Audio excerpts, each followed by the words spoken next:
Bueno, déjeme saludar a dos amigos comprometidos con la transformación, dos amigos comprometidos con hablar sin censura. Saludo al gran maestro, al mejor flautista de México, el querido Horacio Franco, que en este día revolucionario viene a hablar sin censura. ¿Cómo estás, Horacio? Buenas tardes.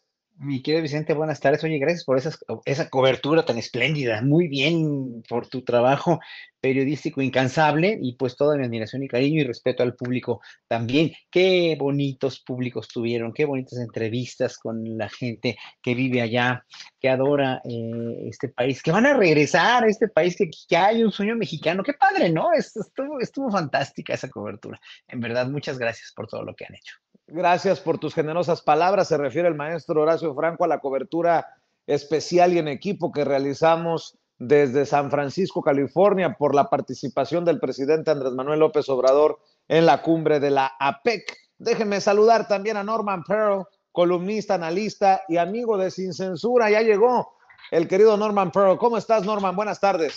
Hola, ¿qué tal, Vicente? Qué gusto verte a ti, por supuesto, al maestro Horacio Franco y, claro, estar en contacto siempre de manera permanente con esta tremenda audiencia que ya siento mía.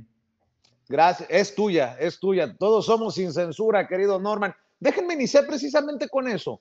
Yo considero que la participación del presidente Andrés Manuel López Obrador, a pesar de los análisis pedorros que hacen algunos comunicadores, analistas en México, de que si lo pusieron en la segunda fila para la fotografía oficial, etcétera, etcétera. Ya ustedes seguramente han escuchado. Yo considero que es una gran victoria el poderse reunir con los líderes de las potencias mundiales. Se reunió con el primer ministro de Canadá, se reunió con el primer ministro de Japón, se reunió con el presidente de China y se reunió con el presidente de Estados Unidos. Y en ese sentido, las palabras de los líderes de las potencias mundiales como Estados Unidos y China me llevan a pensar de que hay una estima y un reconocimiento al trabajo del presidente Andrés Manuel López Obrador. ¿Tú también lo ves como un gran triunfo para, deja tú para Andrés Manuel López Obrador, para México, querido Horacio Franco, en momentos en que hay personajes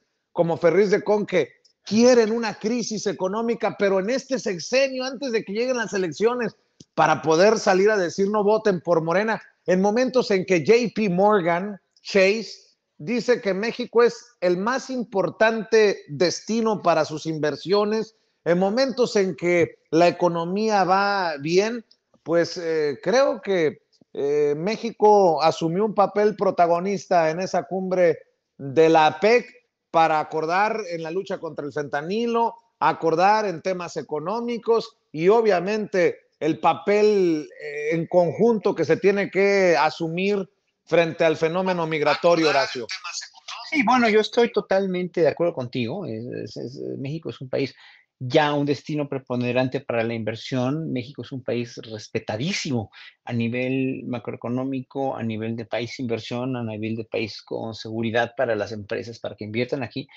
Pero yo no sé qué dicen que pusieron al presidente López Obrador en segunda fila a ver si encuentran una foto, lo estaba yo buscando ahorita, donde Calderón, cuando era presidente, también fue puesto en segunda fila, ¿no? Y que dijeron, no creo que hayan dicho nada, pues, ¿no?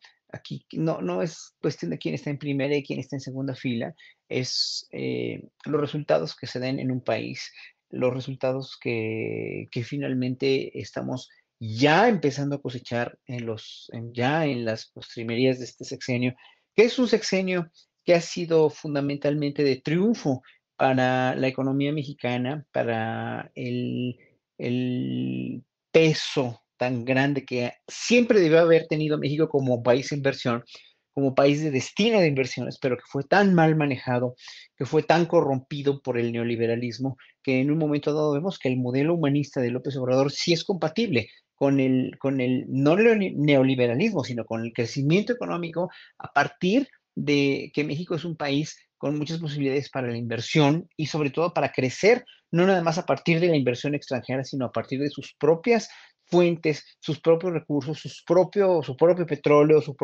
el propio aprovechamiento de los recursos naturales, como lo ha tenido hasta hoy con el sexenio de López Obrador, que se ha transparentado, que se ha magnificado, que ha crecido, que ha demostrado tener también una ramificación social muy importante que no puede ser soslayada y que en un momento dado tiene que ser y que seguir en el siguiente sexenio, porque este sexenio de la transformación apenas empieza.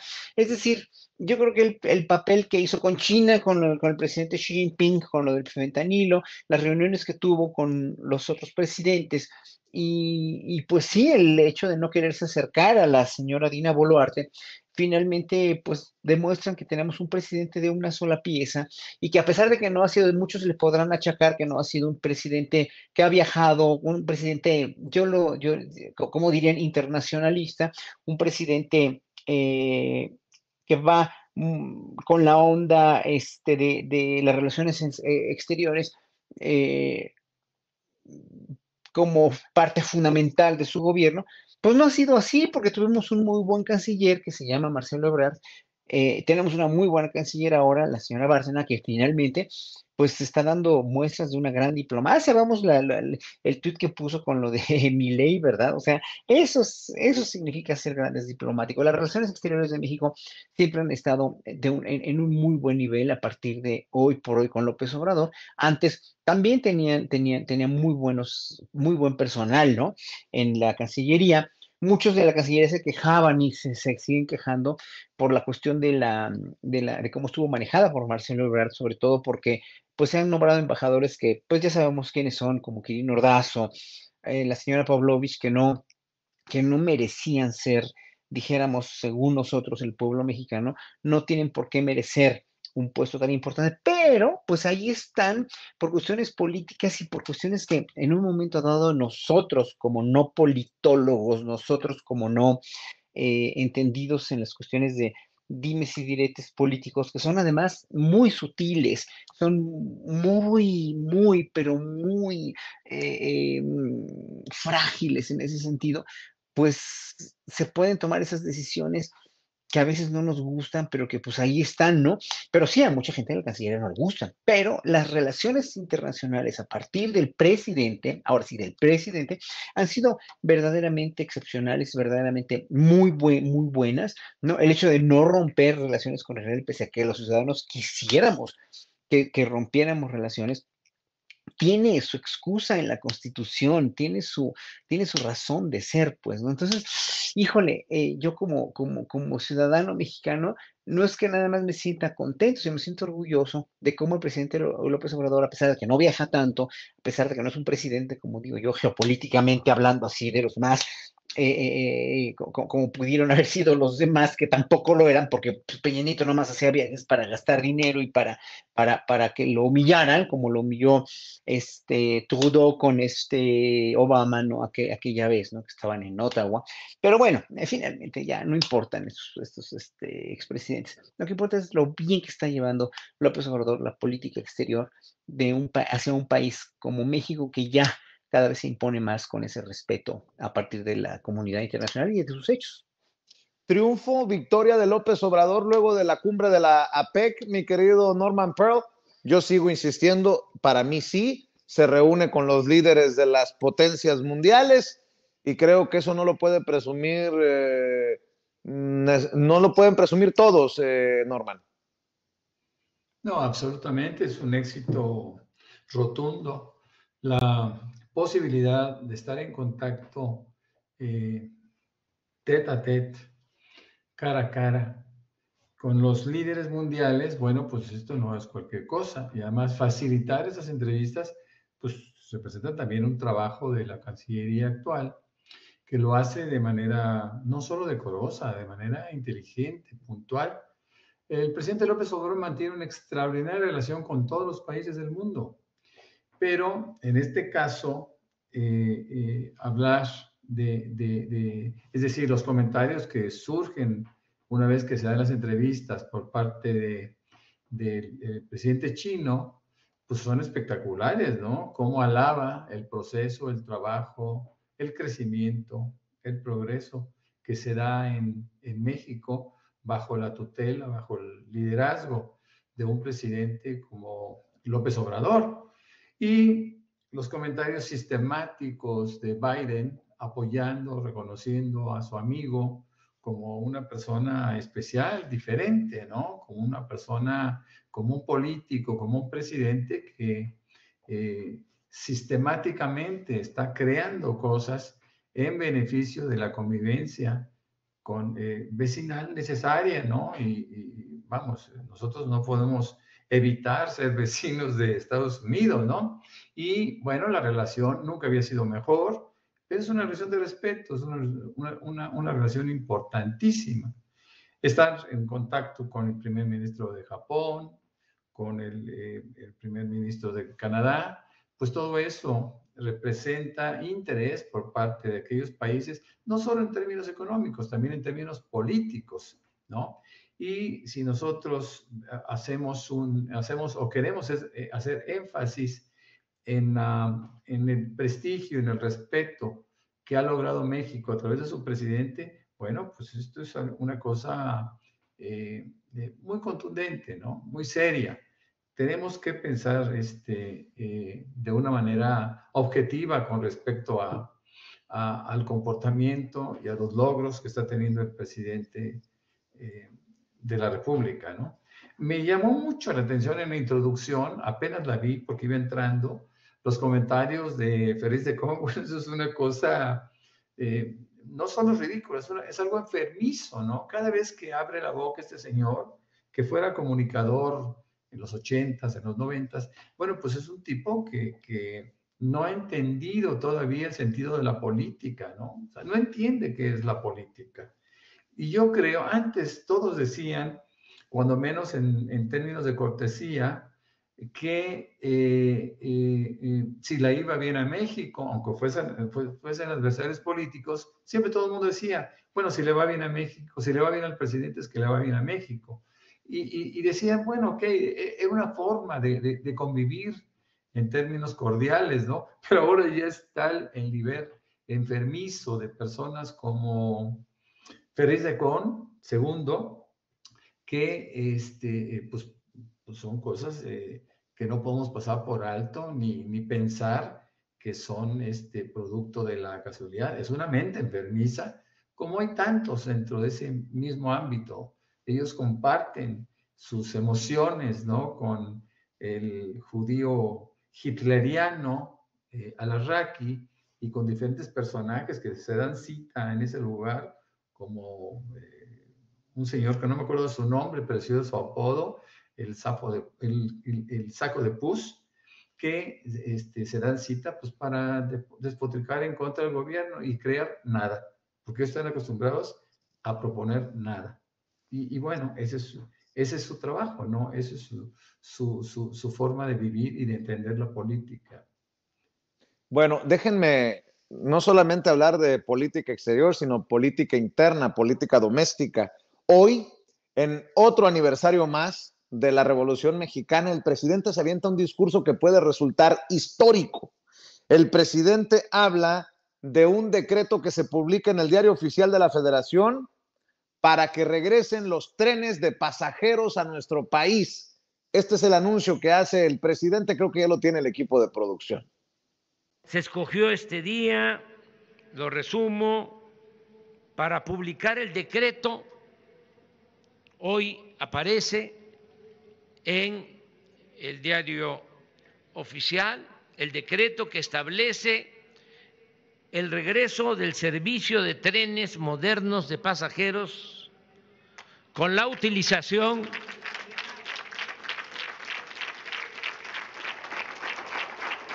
de 17,484 kilómetros de vías férreas e instalaciones que fueron concesionadas para servicio de carga.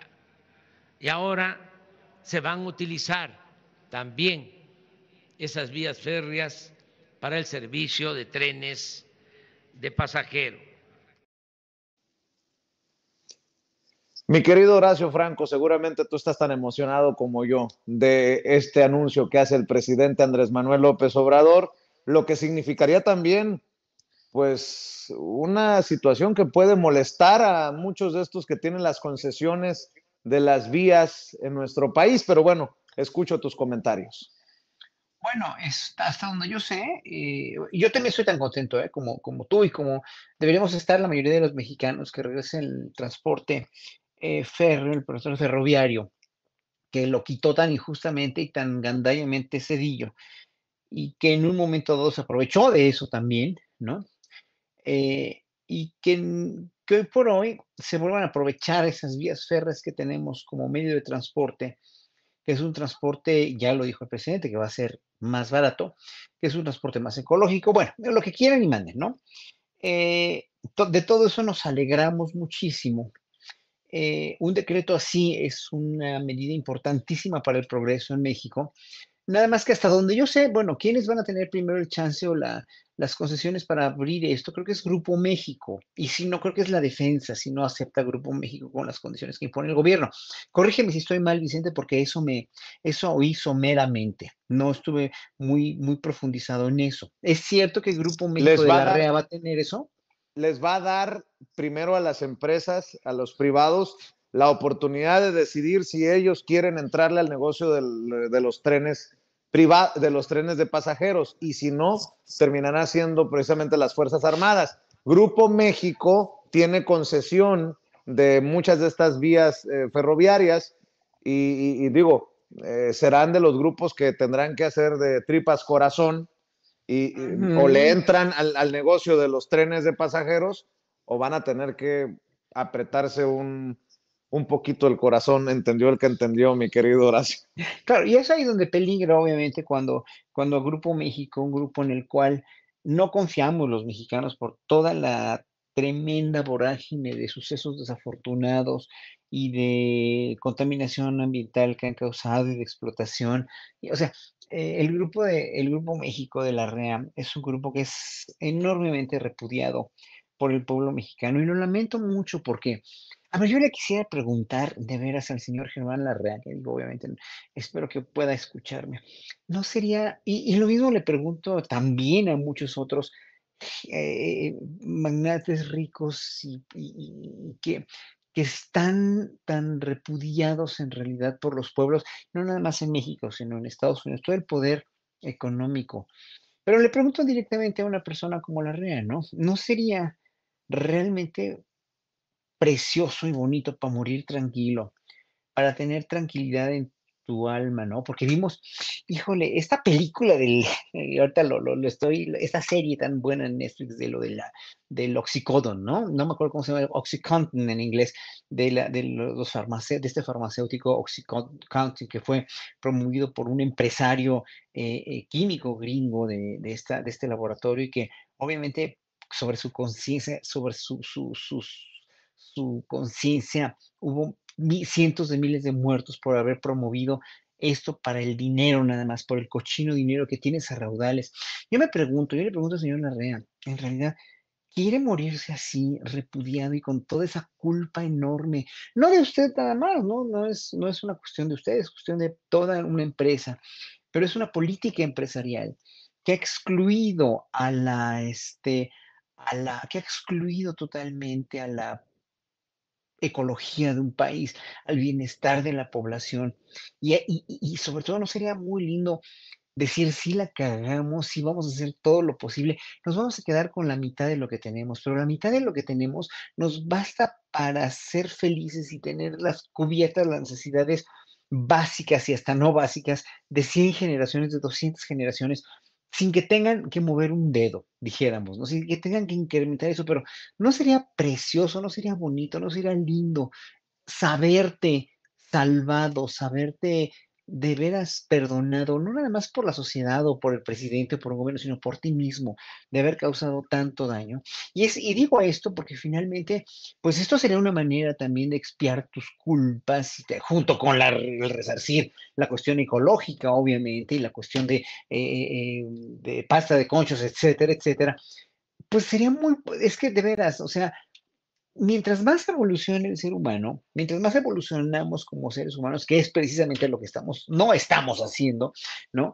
Pero los seres humanos que evolucionan o los seres humanos que verdaderamente quieren vivir felices y tranquilos, dejan el dinero y los bienes materiales en un segundo plano. Y no estoy hablando nada más con las palabras de López Obrador, sino son las palabras con las que finalmente cualquier persona que se dice humanista o que se dice cristiano o que se dice judío o que se dice musulmán o que se dice budista, está de acuerdo. Si tienes mucho dinero, repártelo. Si te sobra el dinero, úsalo para hacer felices a otras gentes, dándoles felicidad, dándoles trabajo, otorgándoles facilidades o limpiando esto, ¿no? Limpiando el mundo, limpiando, haciendo conciencia, pero pues nadie lo quiere hacer de los potentados millonarios porque no les conviene, porque el dinero se convierte en una adicción tan grande como la adicción al azúcar o la adicción a la cocaína o la adicción al fentanilo. Y digo esto, o sea, me extendí con esto porque finalmente lo de los trenes, que es un beneficio social altamente taxable en cuestión no nada más económica, sino social, sino cultural, incluso hay una cultura en otros países como Japón, Corea, Europa misma, ¿no? Estados Unidos la quitó, la bajó mucho, pero de los países con esa cultura de viajar en tren es mucho más cómodo, más ecológico, es más benevolente al medio ambiente y al mismo trajín, al mismo viaje se siente menos en tren, lo sabemos todos los que hemos viajado en tren. Y entonces, bueno, este paso tan importante de López Obrador es otro de los haces que se sacó de la manga para tener un mejor país. Ojalá que si la iniciativa privada lo entiende, lo sepa manejar bien, y si no les convence, pues ahora sí que lo manejará el gobierno, y seguramente si sigue la cuarta transformación con Claudia Sheinbaum o con quien se quede en la presidencia, pues lo manejarán muy bien, seguramente, ¿no? Y yo creo que pues no hay otra cosa más que congratularse de eso. Mi querido Norman, los trenes de pasajeros, así como en Europa, así como en Estados Unidos. Hay algunas personas que me dicen en Estados Unidos no hay trenes de pasajeros. Yo puedo dar testimonio porque yo viajo seguido en tren. El querido Toño Ruiz un día tomó tren allá en el norte, en el medio oeste de Estados Unidos, así que sí hay trenes de pasajeros. En Europa no hay nada más sabroso que agarrar un tren en Alemania y bajarte en la República Checa y todos como maquinita. Qué bueno, esto que le está pasando a nuestro país, que no sea solamente el Chepe en la zona de Chihuahua o el Tren Maya que próximamente se va a inaugurar, sino que ya el presidente hable de diferentes zonas y de tantos miles de kilómetros que se activarán para pasajeros. ¿Cómo ves tú el anuncio en una fecha histórica? Bueno, es muy importante. Es algo que quizá muchos, era una idea que nosotros acariciábamos hace tiempo, y estoy específicamente hablando de la gente del Bajío, de la gente de Querétaro, ¿no? Tú te acordarás que hace 6 o 7 años, en el gobierno ciertamente de Peña Nieto, una empresa de origen chino iba a hacer la construcción del tren México-Querétaro. Sin embargo, se pudo demostrar que hubo una serie de ilegalidades, por decirlo lo menos, de parte de intermediarios, y no se hizo este proyecto. Querétaro es una ciudad que tiene graves problemas de comunicación con la Ciudad de México. Hablo en términos de tiempos, ¿no? Es altísimo, de altísimo riesgo ya la carretera, una carretera de 200 kilómetros pues que ya es incapaz para poder facilitar la posibilidad de que tú puedas planear, ¿no? Si yo tengo una cita en la Ciudad de México, pues a mí me crea conflicto poder asegurar que voy a llegar, ¿no? Siempre hablo, bueno, depende de lo que pase en la carretera, o tienes que ir a dormir antes, o tienes que hacer cosas que te permitan cumplir con tus compromisos, ¿no? Un tren, además, por otro lado, pues yo lo dijiste muy bien, lo dijo muy bien el maestro Horacio Franco, pues es estimulante viajar en tren, porque además tienes otras alternativas, no solo de pasajero sencillo, no puedes inclusive ir en alguna litera en viajes largos, y puedes descansar, puedes pasarla bien, puedes ir a tu tren comedor, etcétera, etcétera. Y bueno, pues es muy estimulante pensar que van a regresar los trenes a México. El presidente habló durante algunos años de esas necesidades de recuperar esta opción maravillosa de transporte, y es ahora, con este decreto, que ya establece condiciones de operación. me llama mucho la atención la forma como lo plantea el decreto, al margen de las rutas donde se incorporan 2 veces a Querétaro, por cierto. Veo también que es una opción de negocio, ¿no? Es una opción de negocio para el mismo Grupo México, para otros concesionarios que estén en capacidad de crecer en esa línea, ¿no? En el ámbito ferroviario, recuperar, por supuesto, recuperar la posibilidad de invertir para ellos y de crear condiciones de transporte más, no solo más baratas, sino más rápidas, más cómodas y hay que decirlo, en muchos casos más seguras. Hoy por hoy de Querétaro a la Ciudad de México, pues ya la seguridad ha menguado, ¿no? Ya no es tan seguro como antes un autobús o un automóvil. Ahora, por el gran flujo que existe de trailers y de coches y demás, pues cada día se hace más peligroso. Yo veo con mucho entusiasmo, no solo mi tema personal, ¿no? Mis opciones de transporte, veo con mucho entusiasmo la posibilidad de llegar a destinos lejanos, inclusive porque estaba viendo las rutas, ¿no? Hay rutas muy, muy lejanas, por ejemplo, un México, Querétaro, Guadalajara, Tepic, bueno, que llega hasta Nogales, Sonora, tu estado, ¿no? Esto puede ser alcanzado cómodamente a través de un tren. Un coche, pues se hace bastante incómodo, ¿no? O tienes que, de plano, acudir al avión, en donde a veces no tienes el transporte tan fácil. A mí me deja muy satisfecho, me deja contento. La forma como está planteado también es interesante. Tendrán primero que nada la opción Grupo México y los concesionarios actuales. Se le dará preferencia a los pasajeros, a los trenes de pasajeros, pero se respetará las concesiones para carga, que es lo que se tiene.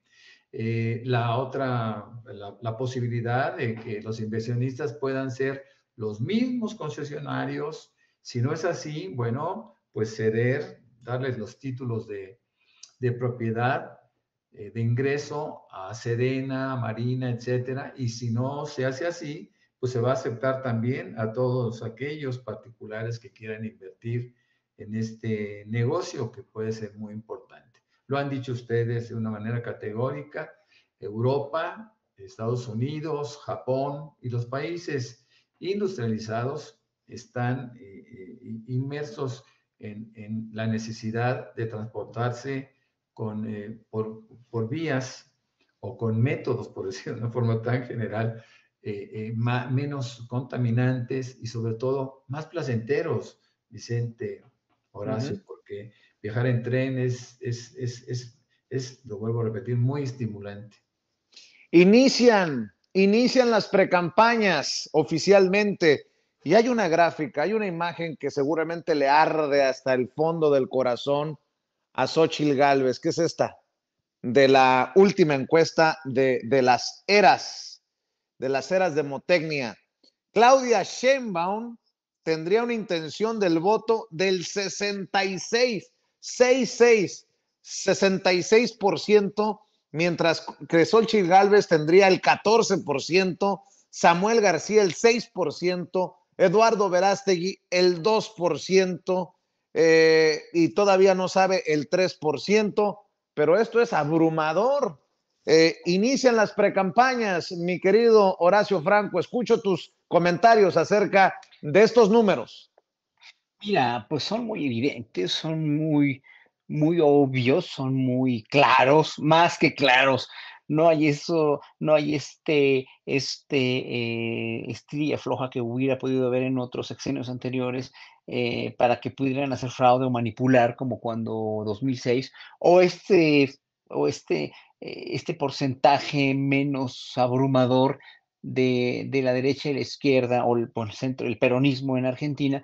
Pero pues aquí es claro, es franco, es abierto, es ya una derrota, la crónica de una muerte anunciada para los partidos de oposición en la cuestión de la presidencia, que ojalá también sea así en la cuestión de las cámaras, porque no una presidenta futura o un presidente futuro de izquierda no va a poder hacer nada si tiene al Congreso mayoritariamente para las cuestiones que son inminentes, que son imperantes, la cuestión del Poder Judicial, otras reformas que fueron necesarias y que no se aprobaron por esta necedad por esta decisión tan arbitraria y tan estúpida de los partidos de la oposición de hacer este golpe blando, realmente pues absteniéndose de votar toda propuesta de reforma de López Obrador, por el odio tan grande por los privilegios que perdieron y porque ya vimos que pues no tenían otra propuesta, no tenían una contrapropuesta, no tenían nada que ofrecer. Entonces, el pueblo ya se dio cuenta de eso. Pero también se dieron cuenta ellos de que no hay ya, es un callejón sin salida, porque durante 5 años no hicieron nada por proponer algo serio, no hicieron nada por proponer algo que contrarrestara, complementara, ayudara, coadyuvara, contradijera de una manera sabia cualquier cosa que decía López Obrador o cualquier reforma que quería hacer o cualquier proyecto que quería poner en práctica. Entonces, al no ver eso, al no ver ninguna manera inteligente, congruente de contrarrestar, de contradecir, de complementar, lo único que se dedicaron es a tirar mierda, y al tirar mierda y a inventar mentiras, además tirando mierda, y el abstenerse, y al odiar, y al lanzar fuego y vomitar bilis y fuego en contra de todo lo que se llame cuarta transformación, y sobre todo a la figura tan, pues tan odiada por ellos y tan enaltecida por ese odio también, porque o sea, todo ese odio que echaron y que lanzaron y que vomitaron y todas esas mentiras se convirtieron en más adeptos a López Obrador, se convirtieron en gente que, que, este, que, que se empezó a cambiar un poco y empezó a reflexionar un poco su manera de pensar. Y en un momento dado, aunque cada quien habla como le va en la feria, y voy a abrir un pequeño paréntesis, una amiga una muy querida amiga que es obradorista o era obradorista, que vive en Acapulco, dice que está viendo que no están ayudando como deberían y bla, bla, bla. Entonces, bueno, pues obviamente hay gente que no le está yendo muy bien, o hay gente que está en un momento dado siendo testigo de que las cosas no funcionan a la perfección, y nada va a funcionar a la perfección nunca en ningún gobierno del planeta, porque para eso somos seres humanos y para eso no hay un poder omnipotente que tenga la capacidad de arreglar todo, pero la mentalidad del mexicano ha cambiado poco a poco, ha estado cambiando, ya no se chupa el dedo y ya está viendo que no es el caos de país que prometió la oposición, o que predestinó la oposición al gobierno de López Obrador. Entonces, al ver que nos están tomando el pelo, o nos quieren tomar el pelo, nos quisieron tomar el pelo, muchos ciudadanos pues ya están yéndose, obviamente por esta abrumadora mayoría que está apoyando que se quede la 4T, y darle, para muchos que no están todavía comprometidos o meten las manos al fuego por un proyecto como el de López Obrador, están dándole el beneficio de la duda a una mujer presidenta, a alguien que sí en un momento dado va a continuar estas políticas públicas que han sido muy consistentes, ¿no? Al contrario, con lo inconsistente que ha sido la izquierda al inventar una u otra cosa, al escupir y a lo que dije que hicieron o que han hecho, y que no van a hacer otra cosa, ya están en un callejón sin salida, ya no les queda otra más que reconocer. Una cuestión, sí, es importante también, es que el advenimiento como candidato único de Samuel García y ese spot que hizo, que me pareció un spot verdaderamente muy bien pensado, muy bien digerido, muy bien masticado para la juventud, puede ser también una trampa en un momento dado. Yo no es que diga que todo lo que significa Samuel García es negativo, pero si tú como persona, como político que eres, como representante popular que eres, prometes una cosa y dices que vas a acabar un mandato, y a la mera hora, y criticas además a tu antecesor, al Bronco, lo criticó por no haber acabado su mandato. Cuando haces eso, cuando cuando traicionas tu palabra, a pesar de que haya dicho que la cagó en otras ocasiones, como cuando la pierna de su esposa o lo que quieran, y mandes, que ya todos conocemos esos casos, ¿no? Ese caso de Samuel. Pero cuando traicionas algo tan fundamental y te comportas de una manera tan pueril, pues cualquier publicidad sale en un momento dado sobrando para la gente que tenemos una mentalidad crítica. No olvidemos quién ganó las elecciones en Argentina y cómo los embaucaron y les lavaron el cerebro a los jóvenes, a muchos jóvenes que votaron por él. Pero la circunstancia mexicana, creo yo, hoy por hoy, ya es muy diferente políticamente hablando y en la cuestión de la mentalidad políticamente crítica que tenemos los mexicanos a la que tienen en Argentina, que viven los ciudadanos jóvenes o la mayoría de los ciudadanos de veras con el alma en un hilo, porque finalmente la economía está del asco y ya tuvieron un presidente de izquierda, ¿no? Como Fernández, que realmente no dio el ancho, y lo tenemos que decir honestamente, no dio el ancho en todas como López Obrador, ¿no? Entonces, obviamente, Claro. para que un presidente dé el ancho de esa manera, como López Obrador, pues sí se necesita ser una figura políticamente hablando muy fuerte, que es López Obrador, y que la siguiente presidenta o presidente que quede, que ojalá que sea de izquierda, ojalá que sea Sheinbaum, precisamente pues va a tener que continuar con eso, sin ser títere de López Obrador, porque no lo va a hacer, estoy seguro de ello, pero basándose basando su praxis política, su praxis gubernamental en algo que finalmente le dé continuidad a la 4T. Por eso tienen esas cifras. Samuel García no ofrece eso. Y Xochitl Gálvez, pues pobre, digo, o sea, viendo el video que hizo con inteligencia artificial, pues cómo recurres a un video así de inteligencia artificial o a colgarte de la tragedia para irte a Coyuca de Benítez a hacer esto y a decir esto, cuando finalmente no tienes el perfil, o sea, la gente que no tiene el perfil en México, no estoy hablando en Argentina porque mi ley no lo tiene, pero la gente que no tiene el perfil no va a ganar las elecciones porque tenemos un presidente que sí llenó un perfil, que sí satisfizo un perfil de estadista, de revolucionario, de práctico con todos o con todo, casi todas los retos que le presentaron, y él Claro. mismo reconoce sus deudas, ¿no? Él mismo reconoce todas esas deudas. Entonces, bueno, obviamente ahí yo creo que ya para terminar, las cifras son claras, las cifras de esta encuesta son claras, pues hay que darles como tú llevas tu frasquito de vitacilina, tu pomada, tu tubito de vitacilina a todos lados, pues lo vas a seguir necesitando, mi querido Vicente, lo vas a tener que llevar por todos lados. No para uso personal, sino para repartir, señoras y señores, aclarando. Claro, claro, Oye, claro. a ver, Norman Pearl, veo que el caso Ebrard te ocupó en tu columna que publicas, y bueno, el caso Ebrard creo que no tiene ya remedio, sigue sin levantarle el brazo a Claudia Sheinbaum, no creo que lo vaya a hacer públicamente, no apareció en el registro de precampaña, perdón, de precandidata oficialmente, precandidata única Claudia Sheinbaum del PT Verde y Morena, como sí aparecieron Ricardo Monreal, Noroña y el propio Adán Augusto López Hernández. Bueno, es un acto de egocentrismo, es un acto de dolor. Eso es lo que motiva mi texto, insistiendo en el tratamiento para Marcelo Ebrard. Yo sugiero abiertamente porque el Consejo Nacional es la máxima autoridad de Morena.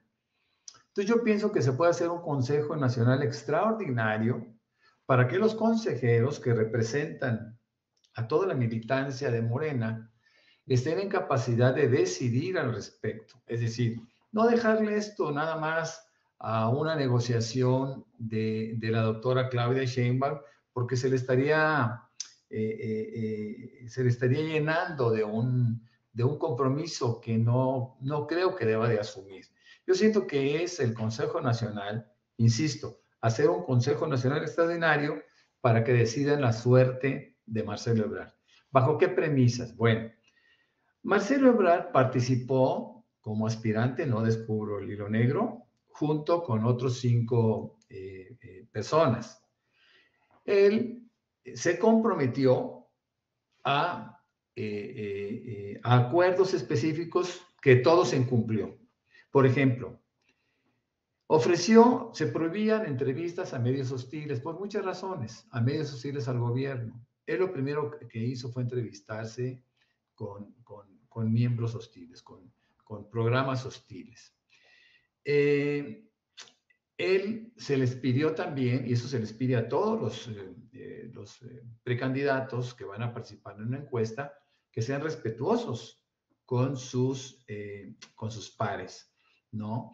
Él fue muy respetuoso en todos los casos, y en la última fase todavía decía que los demás no contaban, que el tiro, lo dijo de alguna manera de esa forma, era entre Claudia y él. Esa es una falta de respeto a la cual saltó Fernández Noroña, ¿no?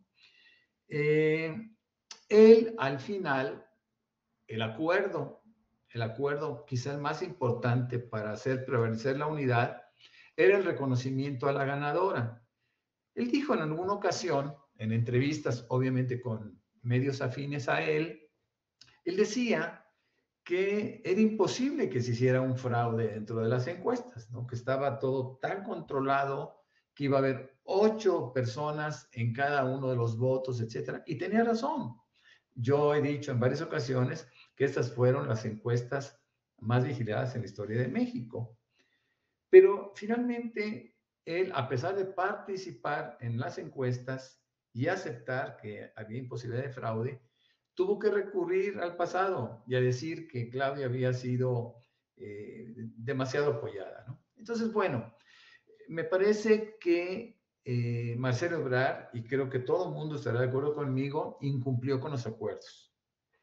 Ahora, ¿qué pasaba si no se ganaban estas encuestas? Había premios, eso todo el mundo lo sabíamos. Y los premios acordados eran, el segundo lugar, que fue el caso de Marcelo Ebrard, tendría la coordinación de la fracción parlamentaria de Morena en el Senado. El tercer lugar tendría la coordinación, la Jucopo, de Morena en la Cámara de Diputados. Y el cuarto lugar estaría inserto en un puesto prominente dentro del gabinete de la próxima presidenta en este caso. Marcelo incumplió. Cuando tú incumples, también tienes que aceptar que tienes un riesgo. Y el riesgo es de que al no cumplir te castiguen. Es decir, a ver, si yo cometo un error, debo tener consecuencias. Si no hay consecuencias, pues estamos perdidos, porque entonces permea la indisciplina y todo el mundo va a tomar una posición cómoda y todo el mundo va a hacer cosas que alteren las conductas, ¿no? Por eso, toda la gente piensa, y solamente retomo entre mis seguidores la información, todo el mundo piensa que debe ser expulsado, ¿no?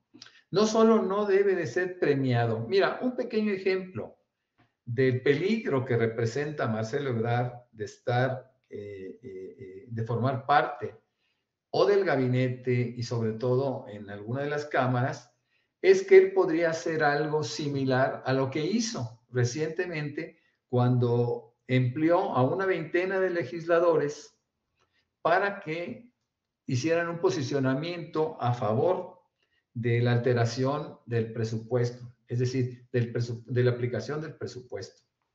¿Qué es lo que sucede en este caso? Bueno, pues aquí tú estás mostrando que no formas parte del proyecto, que no estás con las iniciativas, que no vas a estar con el proyecto de Claudia Sheinbaum y que siempre vas a tratar de poner piedritas en el camino.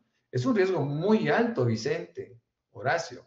Es un tema que creo que vale la pena discutir.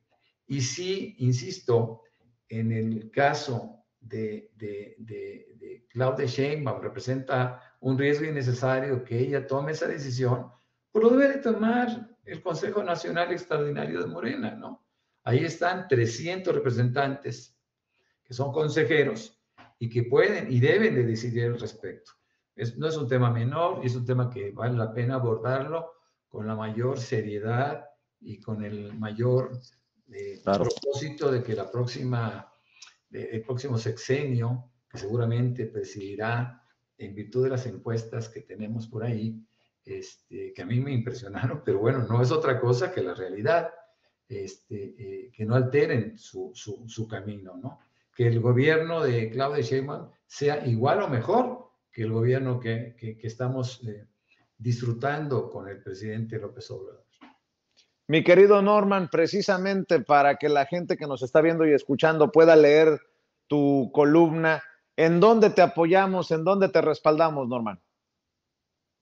Bueno, ahí me encuentran como Norman F. Pearl, ahí estoy a sus órdenes, en Twitter, bueno, en X o X, antes Twitter, también me encuentran en Facebook y me pueden leer para que vean esta y todos los artículos acumulados en mi columna. La columna se llama Poder Popular y me hacen el favor de difundir Reporte 32 MX, MX Noticias, La Lupa MX y los reporteros MX, por supuesto. A mí me da mucho gusto, insisto, siempre poder alternar, compartir estos momentos con el maestro Horacio Franco y contigo, mi querido Vicente, siempre, por supuesto, con una audiencia tan entusiasta, ¿no? Claro que sí, mi querido Norman. Y querido Horacio, también hay que invitar a esta audiencia diferente e inteligente a tus redes, maestro. No te escucho. Ahí está, ahí te escucho. Uy, ahí te escucho. Muchas gracias a Norman por esa tan admirado y tan querido y sobre todo tan profundamente intelectual, tan profundamente sensato, tan humilde. O sea, tienes tantos méritos, Norman, que de veras hay que recomendar mucho tus columnas y qué bueno que lo hacemos siempre, mi querido Vicente, y pues contigo y con todo el público, muchas gracias. Estoy en Twitter o X como Horacio Franco y en Instagram y Facebook como Horacio Franco Flautista. Y pues un placer siempre compartir la mesa con Norman porque siempre aprendo mucho de él y pues al público decirle que difunda más el trabajo de Sin Censura. Mira, yo en la mañana vi mucho público, lo cual me dio mucho gusto, ¿no? Porque además cuando no hay mañanera, yo creo que toda la gente nos vamos a la sección de Toño, ¿no? Y a seguir todo lo que evidentemente se está presentando en Sin Censura. Pero yo creo que los programas de la tarde y del mediodía tendrían que tener por parte de todos nosotros más difusión. Y bueno, ya que no hay el de la noche y que se extraña mucho también, pero entiendo las circunstancias, entiendo también. A mí me cuesta mucho trabajo encontrar, Vicente, y no sé por qué, ahorita estoy en los 3 sitios ya con el, ¿cómo se llama? Con el chat, con el público, pero encontrar Sin Censura Media o Sin Censura Presenta es bien difícil, ¿eh? En YouTube. Y no mandan a veces notificaciones y eso es muy desesperante. Yo creo que sí en un momento dado habrá que ver por qué, ¿verdad? Pero bueno, no quiero pensar en un boicot ni nada así a priori, pero me da mucha suspicacia esto, ¿no? Sin Censura merece mucho más audiencias. Sí, entiendo que en la mañanera pues todo el mundo se va después a oír a López Obrador, pero evidentemente sí hay que hacer algo para rescatar los millones de audiencia que sí tiene siempre, ¿no? O que se presente cifras más verídicas, creo yo. Algo hay ahí, algo hay, querido Horacio, pero agradezco mucho que lo menciones. Te mando un abrazo, querido maestro. Te mando un abrazo, Norman. Que pasen excelente tarde. Cuídense. Gracias. Estamos transmitiendo en vivo y en directo para ustedes a través de nuestros 3 canales en YouTube, Sin Censura TV, Sin Censura Media y Sin Censura Presenta. Le pido que nos ayude con los likes. Dele clic al dedito hacia arriba, dele clic al pulgar hacia arriba, porque estos son los likes que no cuestan, pero que sí cuentan, los likes con los que le vamos a exigir a YouTube que no esconda nuestro contenido y que haga disponible esta transmisión en vivo y en directo para más personas. En nuestros canales de YouTube, suscríbase y por favor active la campanita, dele clic en la campanita para ver si estos cabrones de YouTube de una vez por todas envían las notificaciones cuando estemos transmitiendo en vivo y en directo o estemos subiendo videos. También le recuerdo que si usted cree que nos merecemos ese respaldo económico, cada peso, cada euro, cada dólar que usted invierte en Sin Censura es bien usado. Si usted quiere enviarnos un super chat, es muy fácil. Vaya a nuestra transmisión en vivo y en directo de YouTube, en cualquiera de nuestros 3 canales, y busque ese signo de pesos o de dólares que nos señalan nuestros compañeros de producción con la flechita todos los días. Ahí le da clic, con su tarjeta de crédito o de débito nos manda su aportación y mándenos un mensaje y con mucho gusto lo leemos aquí en Sin Censura. Dice Julio Álvarez, si hay boicot, ya no salen los youtubers. Carmen Omaña, eso decía Julio Álvarez. Carmen Omaña dice, así pasa, maestro Franco, YouTube no manda las notificaciones, pero los busco. Gracias a todos por estar siempre al pie del cañón. Dice Emma Patricia Montejo Rosa, sí es cierto, es muy difícil encontrarlos desde que cambiaron el modo de conectarse con ustedes, dice Emma. Olivia Ramírez dice, yo también coincido, no los puedo encontrar. Miriam Citec desde Monterrey dice, estoy de acuerdo con usted, maestro Horacio Franco. Renzi Daniel Martínez dice, también en Face es difícil encontrar a Sin Censura. Pues qué chingados traen contra nosotros, hombre.